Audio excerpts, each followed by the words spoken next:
Hey, so I'm doing this is a little series of videos on neck and shoulder alignment and strength building, which is another big one for those with hypermobility.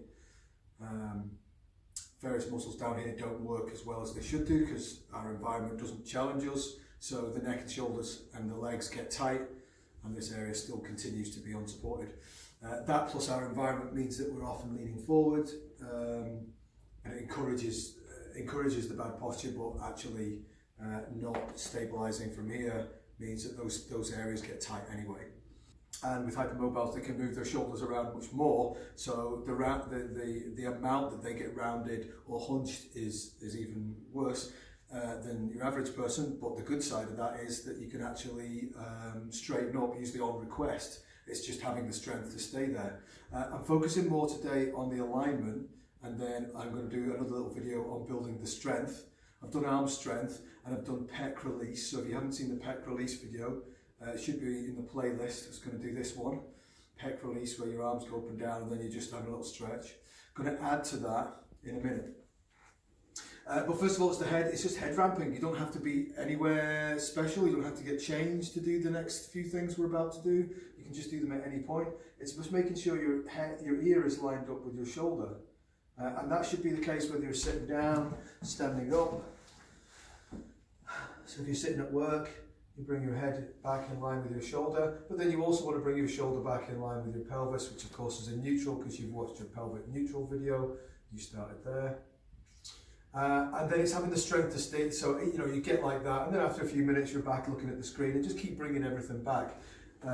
So alignment, like working on your alignment, but actually you can use alignment as a strength building tool as well. So hand behind your head and then push your hand into your head. Now, not so much that everything's screaming at the back of your neck there, but enough that you can feel that there's some work. And I've seen this really work on people. It's also a little bit of an arm thing, which is why I swap arms there. A little bit of arm work.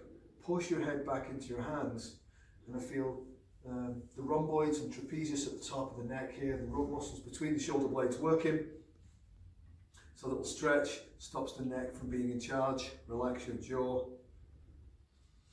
You can do that without your hand. Just bring the head back in line. It feels like a little stretch when I do it like that. Long neck, open shoulders. And then you can go side to side. And again, if you were to work at a desk, just moving the head around at all during the day is a great thing to do. But if you can do that and bring it in line first before you do it, and it might reduce your range a little bit, but you don't really want to be doing that. You want to bring the head back and rotate from there. Okay, now back to shoulders. You've aligned your head, you do that a couple of times a day, you start to think that that's normal. Again, your body starts to like that, you can push your head into your hand. Then you've got a pec stretch that you can do through the door, any door frame. You just lean in through.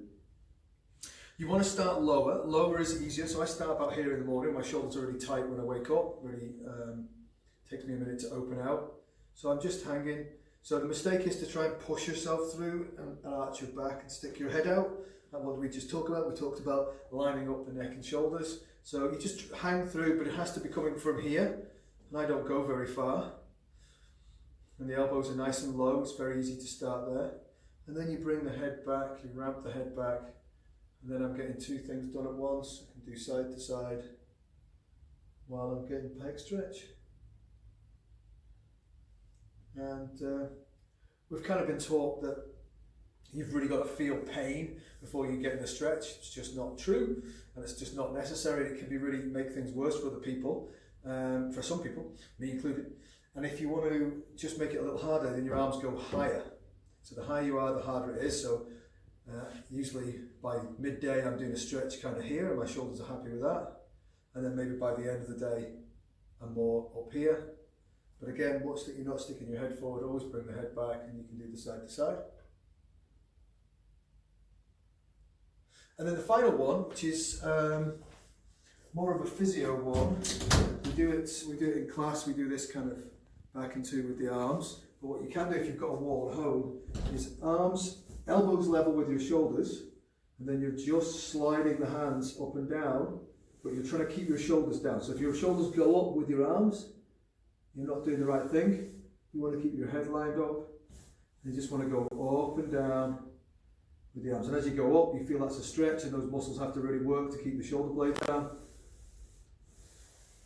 And it's a really, really easy one, but people just kind of skip these easy ones, but actually the easy ones are the safest, and they're really amazing at restoring functional movement to your shoulders. Nice easy one there for people with neck and shoulder pain.